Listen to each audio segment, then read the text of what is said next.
अहो, ऐकलं का? ज्योतीचा फोन आहे. तिला तुमच्याशी बोलायचं आहे, असं म्हणत मी बैठकीच्या खोलीत फोन घेऊन आले. हो हो, दे तो फोन इकडे, असं बोलून त्यांनी माझ्या हातातून फोन घेतला आणि म्हणाले, हॅलो ज्योती बेटा, कशी आहेस? कसं झाला सेमिनार? ऐक ना, तुला एक मजेदार गोष्ट सांगायची होती. काल स्वयंपाक करणारी बाई आली नाही म्हणून मग मीच मटार पुलाव केला. खूपच मस्त झाला. आणि सांग ना, दीपक कसा आहे? ठीक आहे बेटा, आम्ही आमची काळजी घेतो. तुम्हीही नीट राहा. चला बाय. एवढे बोलून त्यांनी फोन ठेवला. शेजारच्या बाईने मला विचारलं, मुलीचा फोन होता का? पण तुम्हाला तर मुलगी नाही ना? मी हसत म्हणाले, हो, आमचीच सून आहे. पण ती आता आमची मुलगीच आहे. बाप-लेकीसारखं नातं झालं आहे आमचं. गेल्या आठवड्यात दीपक आणि ज्योती मुंबईला सेमिनारसाठी जाणार होते. त्यामुळे ह्यांनी माझ्यासाठी फक्त एक साडी आणली. पण ज्योतीसाठी कुर्ता, टॉप्स, ब्रेसलेट आणि न जाणे किती आणि काय काय आणले. यांना ना बहीण ना मुलगी. बायकांच्या वस्तू आणायचं त्यांना काय ठाऊक, पण सुनेसाठी बरेच काही घेऊन येतात बघा. शेजारीण उत्सुकतेने म्हणाली, ताई, तुम्हाला खूप ईर्ष्या वाटत असेल हे सगळं पाहून, हो ना? मी शांतपणे हसले आणि म्हणाले, अगं, आता ती नारी सुलभ ईर्ष्या असण्याचे वय राहिले नाही. त्यात स्वतःच्या मुलीशी काय ईर्ष्या ठेवायची? उलट मनाला खूप समाधान वाटतं, कारण ह्यांनी स्वतःला वेळेत बदललं. नाहीतर मीच विचार करत मरून गेले असते की मी च्या फोबियामध्ये अडकलेल्या ह्या माणसाचं माझ्यानंतर काय होणार. माझं उत्तर ऐकून शेजारीणबाई माझ्याकडे पाहतच राहिली. पण मला काहीच आश्चर्य वाटलं नाही, कारण माझं मन तर काही महिन्यांपूर्वींच्या आठवणीत भटकायला लागलं होतं. आमचा मुलगा दीपक आणि सून ज्योती आठवडाभर हनीमून करून आले होते. दुसऱ्याच दिवशी त्यांना मुंबईला निघायचं होतं. मी सुनेला तयारी करण्यासाठी मदत करत होते. तेवढ्यात कंपनीतून फोन आला आणि दीपकला 4 दिवस बेंगलोरला ट्रेनिंगसाठी जावं लागणार आहे. मी दीपकला सुचवलं, ज्योतीलाही सोबत घेऊन जा. पण दीपक म्हणाला, आई, मी दिवसभर ट्रेनिंगमध्ये असणार, मग ज्योतीला एकटीला बोर होईल. ज्योती म्हणाली, दीपक, तुम्ही जा, मी मॅनेज करेन. मी माझ्या माहेरी जाते आणि मग तिथूनच पुन्हा मुंबईला येईन. मग काय, दीपक बेंगलोरला निघून गेला. मी विचारलं, ज्योती, तू माहेरी जाणार आहेस ना? ती हसली आणि म्हणाली, आई, मी कुठेही जाणार नाही, तुमच्यासोबत इथेच राहणार आहे. माहेरी जायचं म्हटलं तर 2 दिवस ये जा करण्यातच जातील. आणि तसेही लग्नाआधी इतकी वर्ष त्यांच्यासोबतच तर होते. आता काही दिवस तुमच्यासोबत राहीन. आपण तिघेही मस्त धमाल करू. तिचे बोलणे ऐकून मलाही खूप बरं वाटलं. अहो, ऐकलं का? सुनबाई इथे आहे तोवर तुम्ही संध्याकाळी थोडं लवकर याल का? मी मनोहररावांना विचारलं. ते नाराजीने म्हणाले, मी मित्रांसोबत मौज मजा करायला तिथे थांबत नाही. कॉलेजचं काम असतं म्हणून थांबतो. हो, मला माहिती आहे. पण सुनबाईला संध्याकाळी फिरायला जायचं असेल तर? ते चिडून म्हणाले, कार घरात आहे, तिला ड्रायव्हिंग येते. तुम्ही दोघी जा, जाताना किल्ली शेजारी द्या. असे बोलून ते निघून गेले. ते जरी तसे बोलले असले तरी संध्याकाळी वेळेवर घरी आलेले पाहून माझे मन फुलून आले. आल्याबरोबर म्हणाले, माला, चला, तुम्ही दोघीही तयार व्हा, सुनबाईला फिरायला घेऊन जाऊ. मग काय, मी ह्यांच्यासाठी चहा केला आणि पटकन दोघी तयार होऊन आम्ही बाहेर फिरायला जायला निघालो. घराबाहेर आल्यानंतर मी ज्योतीला विचारलं, कुठे फिरायला जायचं सुनबाई? ती म्हणाली, आई, मला तर ह्या शहराबद्दल काही ठाऊक नाही. बाहेर निघूया, मग बघू. घरापासून थोडं पुढे जाताच एक मेळा दिसला. आई, इथे एवढी गर्दी कसली आहे? ज्योती उत्सुकतेने विचारत होती. हा दिवाळीचा मेळा आहे सुनबाई, मी सांगितलं. ओह, मग चला ना, इथेच जाऊयात. अनेक वर्षांनी मी मेळा पाहणार आहे, ती आनंदाने म्हणाली. मेळ्यात पोहोचताच ज्योती एखाद्या लहान मुलीसारखी उड्या मारत म्हणाली, आई बाबा, मला त्या बलूनवर निशाणा लावायचा आहे, चला ना तिकडे. आमचे दोघांचे हात धरून ती अक्षरशः आम्हाला ओढतच घेऊन गेली.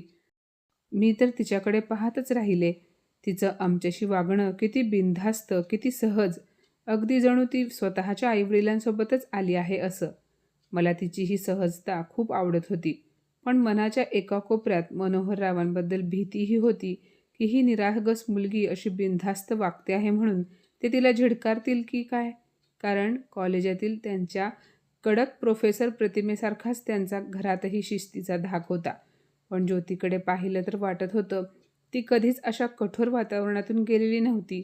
नावाला साजेशी अशी एकदम चंचल, झुळूक लागावी तशी हलकी, मोकळी, खूपच बिनधास्त, आधुनिक वातावरणात मोठी झालेली ज्योती माझ्या घरात आली होती आणि तिचं येणं माझ्यासाठी जणू थंड हवेचा सुखद झोत वाटत होता.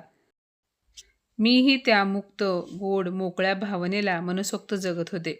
ज्योतीची "अहो बाबा निशाणा लागला" अशी आनंदाने केलेली आरोळी आणि तिच्या खळाळत्या हास्याने वातावरण भारून गेलं आणि मी पुन्हा सैरभैर झाले. पण अचानक मी पाहिलं ते हातात बंदूक घेऊन एका डोळ्याने लक्ष साधत फुग्यांवर गोळ्या झाडत होते आणि ज्योती उड्या मारत टाळ्या वाजवत त्यांना प्रोत्साहन देत होती. थोड्या वेळाने क्रम उलटला. ज्योती निशाणा साधू लागली आणि मनोहरराव कौतुकाने टाळ्या वाजवत होते. मी आश्चर्याने त्यांच्याकडे पाहत राहिले तेव्हा ते स्वतःच म्हणाले, "छान निशाणा साधते ना आपली ज्योती." त्या क्षणानंतर मी तिला सुनबाई म्हणणं सोडलं. जबरदस्तीने जपलेली नाती आणि मर्यादांचे ओझे मी मनातून दूर ढकलले आणि मनाला खूपच हलके वाटले. मग आम्ही तिघांनी मेळ्याचा मनसोक्त आनंद घेतला. कधी चाट तर कधी फालुदावर ताव मारला, कधी चक्री तर कधी आकाश पाळण्यात बसलो. असे वाटत होते की आम्ही जणू एखाद्या नवीन जगात आलो होतो. ज्योतीने बर्फाचा गोळा खाण्यासाठी आग्रह केला.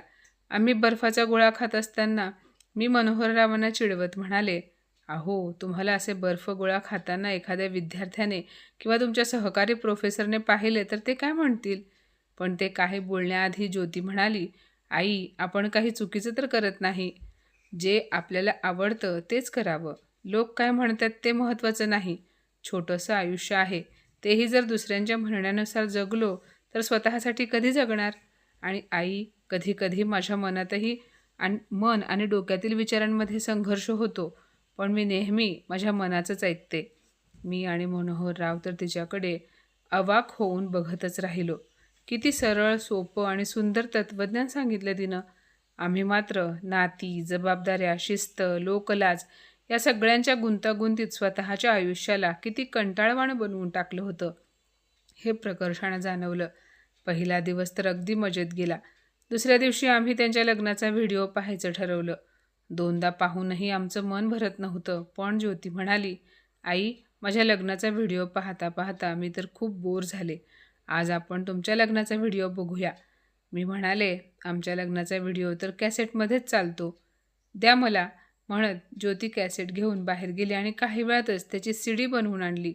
त्यानंतर जितक्या मजेत तिने आमच्या लग्नाचा व्हिडिओ पाहिला ना, तितकं आम्ही आमचं लग्नसुद्धा कधी पाहिलं नसेल.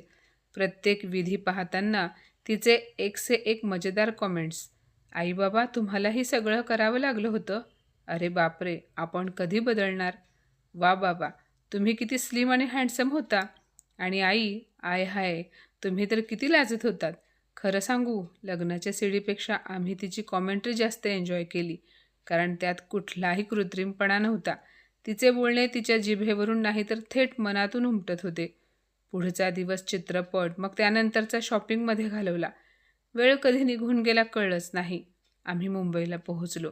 रात्री मी बिछाण्यावर पडले तर डोळे बंद करण्याची इच्छा होत नव्हती, कारण जागत्या डोळ्यांनी दिसणारा हा स्वप्नासारखा आनंद मला हरवू द्यायचा नव्हता. डोळे बंद केले तर हे स्वप्न पळून जाईल या भीतीने मी जागीच होते. मनोहररावही बहुतेक ह्याच विचारात असावे, म्हणूनच ते माझ्याकडे वळून म्हणाले, "उद्या ज्योती निघून जाईल. किती सुने सुने वाटेल ना घर.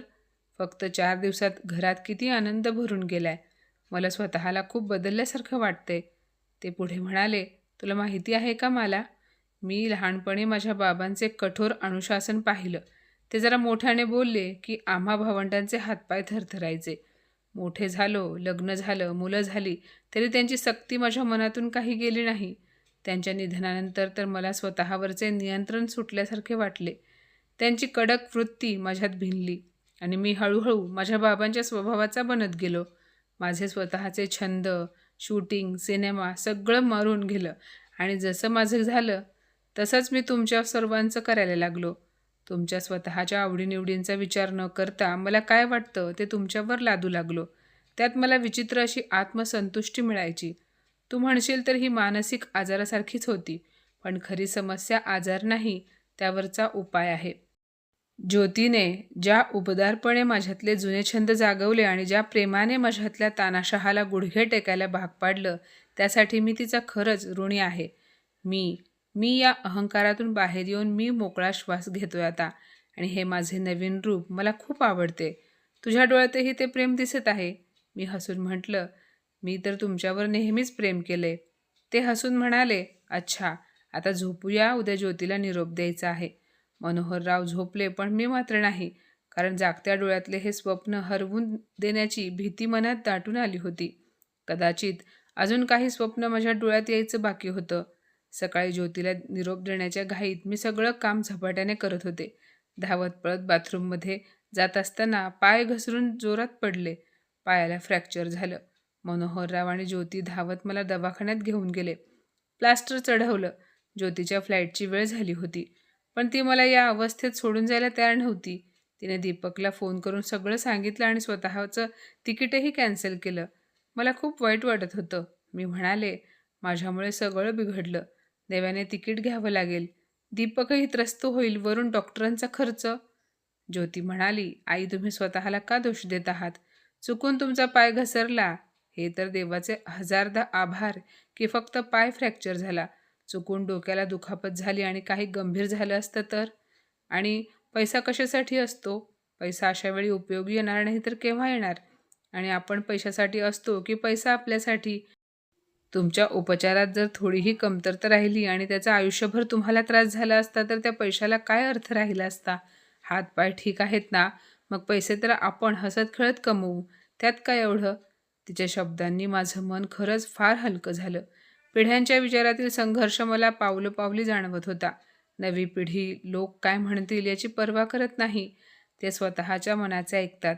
पैशांबाबतीत ते आमच्यासारखं 10 वेळा विचार करत नाहीत.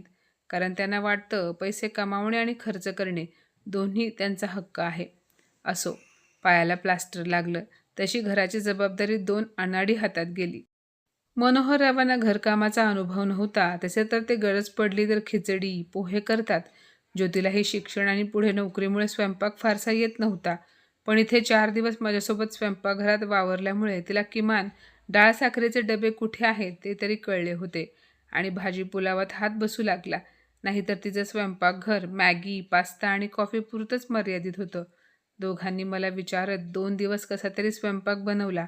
तिसऱ्या दिवशी बाई मिळाली आणि आम्ही तिघांनी सुटकेचा निश्वास सोडला. पण या 2-3 दिवसात दोघांनी मिळून स्वयंपाकघराची एकदम प्रयोगशाळाच बनवली होती. आता जेव्हा ते प्रयोग फोनवर आठवले जातात तेव्हा आम्ही सगळे हसता हरवून जातो. तिसऱ्या दिवशी दीपकही आला. आणखी 2 दिवस थांबून ते दोघे निघून गेले. त्यांच्या निरोपाचा तो प्रसंग आठवला की डोळे पाणावतात. दीपक तर आधी शिक्षणासाठी आणि नंतर नोकरीनिमित्त हमखास येत जात असायचा. पण या निरोपाच्या क्षणी जाणवलेली वेदना पूर्वीच्या कुठल्याही अनुभवापेक्षा वेगळी होती. जणू एखादी मुलगी माहेरचा उंबरठा ओलांडून दूरदेशी निघून जातीये, तसं काहीसं वाटत होतं. ज्योतीच्या जिभेवरही हेच शब्द होते. ती म्हणाली, त्या निरोपाच्या गोड वेदनेची एक लहर काही दिवसांपूर्वी माहेरहून निघताना जाणवली होती.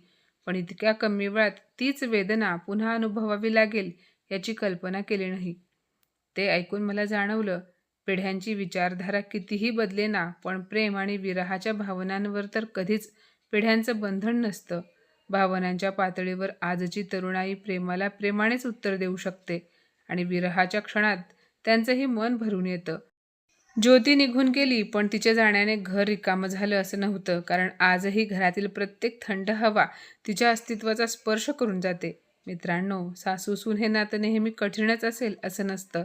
जर दोन्हीकडून मन मोकळं केलं, थोडं प्रेम दिलं आणि थोडं प्रेम घेतलं, तर सून ही मुलगी होऊ शकते आणि सासू-सासरेही आई-वडील होऊ शकतात. मनोहरराव जसे कठोर, शिस्तप्रिय आणि स्वतःपुरते जगणारे होते, त्यांना बदलायला कोणी प्रवचन दिलं नाही. बदल घडवला तो ज्योतीने. तिच्या सहजतेने, गोड वागण्याने आणि बिनधास्त प्रेमाने. कडक मनाचा माणूसही प्रेमासमोर मऊ होतो, हे या कथेतून दिसून येतं. सासूने जपलेल्या मर्यादा, औपचारिकपणा, सून म्हणून ठेवलेली दुरी ज्योतीच्या मोकळेपणाने क्षणात वितळली. नात्यांना कडक चौकटीत बंद ठेवलं की ती जगत नाहीत, उलट त्यांना स्वातंत्र्य दिलं की ती फुलतात. बरोबर ना? तर माझ्या मित्रमैत्रिणींना आजची ही कथा तुम्हाला कशी वाटली कमेंटमध्ये नक्की सांगा आणि अशाच नवनवीन कथा ऐकण्यासाठी प्रज्ञा मराठी स्टोरीजला नक्की सबस्क्राईब करा. धन्यवाद.